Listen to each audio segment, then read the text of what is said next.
Is the age of garbage coming to an end? Yes, I genuinely do believe it is, and long may it burn. And yet, at the same time, no, it isn't. Not for a very long time yet, as both things can be and are true at the same time. And let me elaborate a pinch so that I don't sound like a complete blabbering buffoon here, as there are some obvious things going on. And Netflix is one of the best yardsticks to see the changing in the market, as genuinely they've been pretty good at changing their capes with the wind, the weather vane that spins the most freely to make the most use of the prevailing headwinds. And they too are realizing they are now going to have to focus on quality over quantity. Now, back in the day, of course, focusing on quantity was a very good business decision from Netflix, because they were the biggest boy in the newest, grandest thing ever. They were the first person to get established in streaming, which turned out to be the next great revolution in entertainment, giving them an enormously powerful market position and making Netflix into a very large and very rich company. The problem, of course, with being the first big boy on the newest thing ever is that very soon everybody else is going to be looking at the new thing and going, yes, that does look awfully profitable. We'd like a slice of that pie as well. And that is exactly what happened, as these days, everyone and their grandmother's chihuahua's chew toy has a streaming service. Hell, quite a few of them have several streaming services, which in and of itself is a problem because the market can probably only support 2 or 3 of the damn things, but details. And so Netflix needed to shore up their dominant position by simply pumping out a frightening quantity of shit, making sure that nobody ran out of stuff on their subscription and went looking for alternative sources of mindless entertainment. But these days, well, the money just isn't there anymore. We've talked about this several times, but ESG, environmental, social governance, etc., one of the largest sources of easy and ready-to-get money, which really only required you to tick off a diversity checkbox list, which at the end of the day is a hell of a lot easier than making something that will actually sell, well, it's not doing very well. In fact, it is crashing rapidly. Billions are flowing out of it all the time now. And now that companies can't simply just go, brown, woman, and a disabled person and get billions, they're gonna have to actually make some good stuff. And the companies do have the ability to do so, absolutely. One Piece was a surprise success. It had no right to be as good as it did. It generally did not. I still maintain my position that it is essentially anime for people who hate anime, mind you. As, honestly, if you like Netflix, or like One Piece more correctly, just read the manga, watch the anime. They are better than the live-action series, but for one of the first times in history, the live action was actually good for the simple reason that they decided, hey, people like this thing, let's just make more of this thing. Damn, what a remarkable and revolutionary thought indeed. Quality over quantity. Now, the fact that people are running out of money, though, and needing to actually make good products is going to mean in turn that a lot of shit is going to die. In fact, a lot of shit is already dying, and thank God for that. Good riddance, in fact. The trailblazing feminist blog Jezebel. Feminist blog Jezebel. It's not even a news site now. Now it's a blog. It was a blog. It was not a blog site. It was a fully. I mean, it had like 20, 30, 40 employees. It was not a blog. But we are now trying to minimize the failure and try. Oh, it wasn't that much of a miserable fuck up, was it? No, yeah, it was. And that is exemplified by the fact that nobody wanted to buy it. Nobody, because again, ESG, easy money, right? But now that people actually have to create a goddamn product, you need to look for buyers again. You need to look for customers. You need to actually produce and sell something, rather than simply sending up pretty fireworks about how lovely and feminist you are. And as it turns out, that's just not worth anything. At all. It's not even worth the price for, like, You'd at least think that somebody would buy it just to strip it and sell it for parts, right? Just to sell the computers or hardware or offices or something? No, absolutely nobody wanted this. And we see this happening in other companies as well. Creative Assembly, for example. Now, CA is not getting scrapped and sold for parts just yet, although that is most assuredly on the books, as Sega has initiated a $100 million restructuring of the company after the just embarrassingly obvious failure of Hyenas, the, as I will never grow tired of repeating, trans-focused first-person shooter. Drag queen-inspired first-person shooter. For some weird reason, the Japanese business suits didn't think this was a very good idea and shuttered it and all the other under-development non-Total War projects at Creative Assembly as well. Because, again, the company had been taken over by middle management and ideologues, deciding that I'm going to make my favorite political virtue signaling game. And it flopped, as it inevitably will now that you can't get outside money anymore. And the biggest failure in recent history, in immediate history, The Marvels, post lowest opening weekend gross in Disney MCU history. That is $47 million domestic and $63 million international for a total worldwide box office of $110 million. Which sounds okay, right? $110 million bucks, that's a nice chunk of change. Yeah, if it weren't for the fact that this thing costs like $200 plus million to create, as that is now the average budget of a Marvel movie. There's something wrong with the entertainment industry when that's the fact, but oh well, details yet again. Even if it doubles its current earnings, it is barely going to break even, and it's looking like it's heading for a several $1 million minus. And at the same time, as I'm also fond of repeating, Five Nights at Freddy's. A not very good movie, but an absolutely amazing fan film that really only exists to be like, hey, you like this thing, I like this thing, let's celebrate this thing.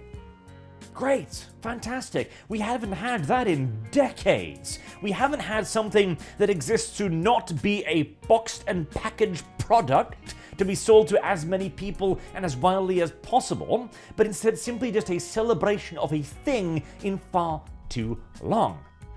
It incidentally cost about $20 million to produce, and a worldwide box office is currently sitting at $252 million. Yeah, this is what all of the companies are going to be looking at right now. This is what Netflix, this is what Marvel, Disney, HBO, Hulu, all of them, this is what all of the companies are looking at right now. And a lot of them are going to get the wrong message at first. Oh boy, are they. A lot of companies are going to look at this and say, if we just produce piece of shit adaptations of video games, we'll be rich. That will be the lesson. I absolutely guarantee it.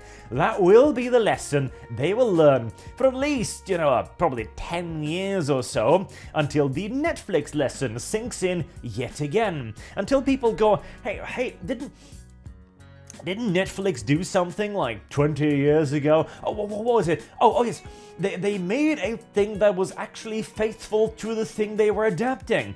Well, it sounds like a crazy shot in the dark, but let's try that for one of our video game adaptations. And so the wheels start spinning yet again. But yeah, there's going to be a lot of buy-ups of niche and dumb video game properties that are going to be turned into movies, mark my words, and they're probably going to be pretty goddamn terrible. In fact, they're going to be awful. And that is one part of why the era of entertainment garbage will not end just yet, but the biggest part of it is, well, this. Disney has already planned their next 40 movies, up to 2031. Yeah, see, This is the issue with modern day enormo F-off productions. All of it takes so long to write, to produce, to develop, to get the sets, to get the actors, to get the scripting, to get the locales, to get the marketing, all of the goddamn things required, that all of this needs to be planned years in advance. And then of course you've got the delays in production, you've got the casting time, you don't get everything together first, you might have rewrites, as we've seen with Blade, which was supposed to have been released, 2 years ago?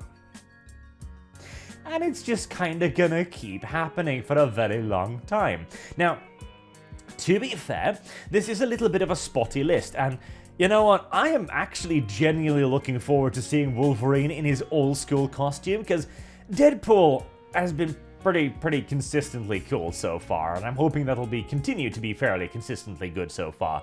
Even the Alien movie is apparently not terrible, I've heard. I'll believe that when I see it, but, nevertheless. And a lot of this is planned super far ahead. So when they're stretching it all the way to the end here, we're talking about Avatar 5, which will somehow come out just a few years after Avatar 4.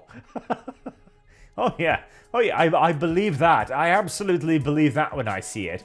Oh yes, the Avatar is going to take 10 years to make, but we'll slap out 5 in a couple of years. No.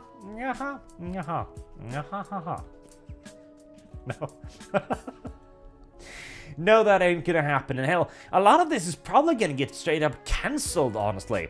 The Star Wars movies are living a dicey existence at the best of time.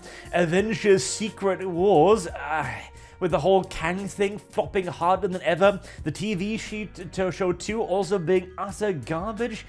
Somehow, I don't think Marvel is all that interested in expanding upon the adventures of their famous criminal hero here. I don't know. But this is going to be the reason why there's still going to be a lot of garbage, because a lot of garbage is still coming down the pipeline.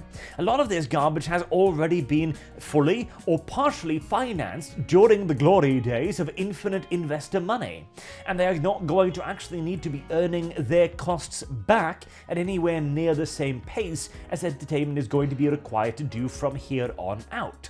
This in turn, incidentally, might absolutely bury companies. See, this is the thing. This might actually be one of the reasons why big names, like potentially even Disney, might go under, simply because they will need to continuously sustain losses for years yet to go. They've basically marked down the red numbers for the next 10 years in advance. Now, obviously, if they're intelligent, they're going to look at this and go, alright, just toss it in the garbage disposal, except for Avatar, of course, it's going to print money regardless, and start over. Basically do a hiatus period of a year or two with virtually no releases, and then start fresh with something actually popular, hoping to God that the hobby horse you get on at that time will prove to still be popular in, 700 days times or something, which is far from guaranteed. And it is definitely going to be very hard for a lot of smaller companies. Again, Creative Assembly, will Creative Assembly survive this change? I probably think so. My money would be on yes, although it is a little bit of a coin flip right now, because Sega wouldn't undergo a $100 million restructuring if they didn't have faith in the core property of CA, which is Total War. And Sega rather famously have a brilliant ability to go, well, you fucked up, now we're gonna step on your neck and keep you down for the next decade or so. Basically keeping their little noses to the grind mill and just producing an endless series of Total War titles. And, well, there are worse things that can happen, I do suppose, but that is why I both think that we are going to see a lot better products coming up relatively soon, at least intermingled within all of the garbage, and why we're still going to be seeing a lot of... Hold on, excuse me. A Moana remake? Didn't that movie come out 2016. Okay, fair enough, it's a while ago. But still, that's not that long ago. A live-action Well, I think my point has been proven. There is plenty of shit still coming down the pipeline, so, prepare yourself. Until next time, I've been Arch. Thank you all very much for watching, and I do hope to see you all again soon. Have a good day.